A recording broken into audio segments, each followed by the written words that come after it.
Section is just looking at the mud that we walk out on. A few of us walking out to the moorings here. You can see the line there, that's the blue hut at the bottom of the slipway.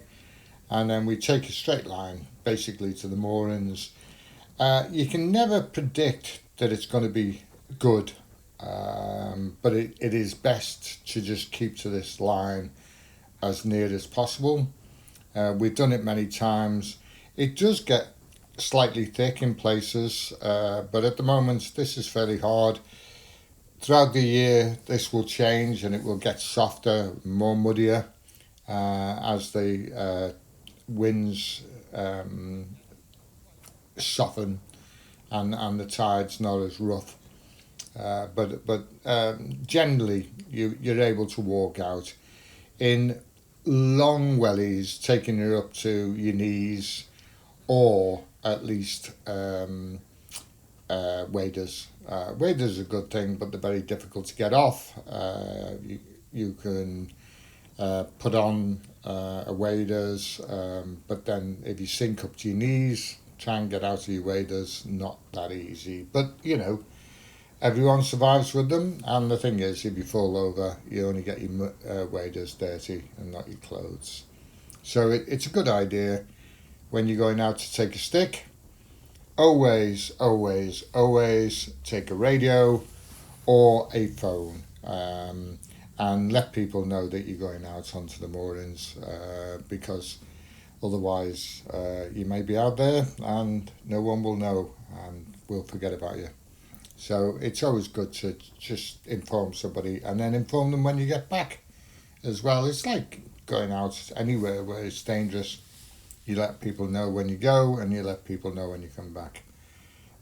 This gets fairly soft here and it softens up, and we're sinking now, not that deeply, but enough. You can see there your feet, the mud is going over the tops of your toes, and in other places, it gets quite bad as you approach the channel. Now there is a channel coming up here, and you can see the depth of the footprints now. They're getting quite deep. Some places have sunk a bit more than others. Mike's got his stick there, and that's a good thing to have. You can test the depth of the water that you're going to go into, and also any possibility of really soft sand to stop you falling into. Try not to go into those gullies on the side. You can see them. They're very soft usually. Sometimes they are firm, but the majority of times they're fairly soft. And so we tend to avoid those. Some people have used them and ended up knee-high in them. So it's best to avoid those. Yeah, there's the start of the moorings. That's our visitor's buoy there. And you can see the chain is surfaced. Now that chain should be dug in all the time. They last longer when they're dug in underneath the mud. But you can see now it's looking shinier, the mud, which means it gets deep and you start to sink quite a lot. If you're carrying a lot of weight, you will literally go in maybe above your ankles, maybe a bit further. I, in the past, have gone up to my knees and over and been stuck. And if you do get stuck, unfortunately, the best way to get out is lie flat on your back and lift your legs out and try and swim out backwards, pushing your arms. As you can see, this is the channel. Mainly this is here. We're going out here, and you have to test the depths because you can't see, and sometimes it drops very quickly and you have to move. So it's always best to keep an eye, and that's what the stick's for, to keep a general track. Here you can see we've had to go upstream a bit more. Sorry, downstream that would be. The water's flowing out. So we're about to go out further because where we were trying to cross there was a bit deep.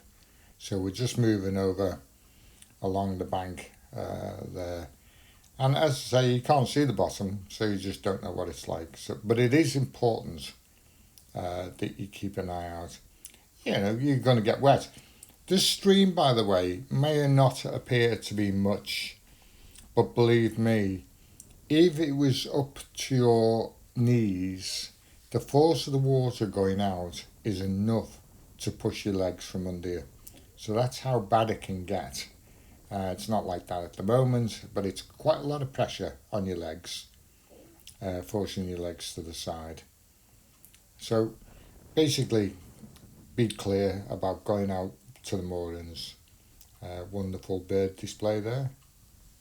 And you can see Mike's testing the water again, and he's found a reasonable place to cross now. And that's quite solid underfoot. Generally, the stream here tends to be quite solid. I've only ever once come when it's been soft underfoot on the stream, and that was quite scary because your foot sinks in a long way, and you think, oh, I'm not going to get out. But you know, as I say, if you follow the rules, you'll be all right. Preferably take somebody with you. You know, if you can't go on, if you have to go on your own, then make sure you let people know. Use a radio, and take your phone with you. And that is basically a trip out to the moorings, and that's what you can look forward to if you venture out yourself. So you can expect that, and you can see.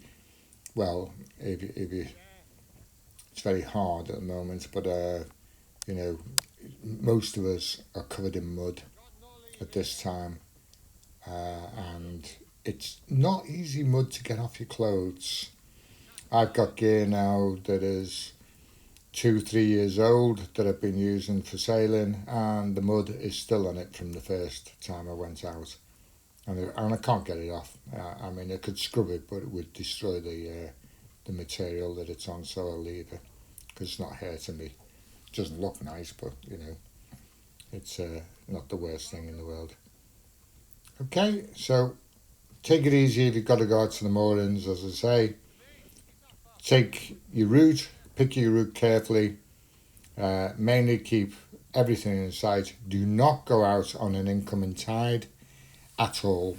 That's the key to this. Always go out when the tide's on its way out.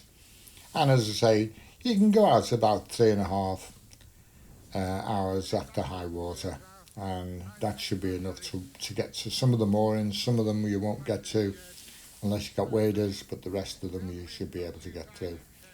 We're on our way back now, and we're heading back, and as you can see, fairly muddy people. Few have had wellies just below the knee, and they've been sufficed for this trip out. You can see the mud, how deep people are going into the mud, and then we're heading back again to that white van in the distance, but basically it's the blue hut, and that's where we're aiming for. You can take the causeway there's the causeway, but to walk out on that, it takes you in the opposite direction in the morning, so you have to walk along there, and then you have to pick your route back to your mooring. I find it better just to walk straight out, but it's up to individual preferences, you know. Enjoy the rest of the videos. One thing I forgot to say is walking out on the moorings becomes very, very tiring. It takes a lot of effort to pull your feet through the mud, and especially if you're pulling chain or you're working out there. So just think about that. Depending on your stamina levels or your fitness levels, just be careful because it can drain you very quickly, and then you know getting back is just hard work basically.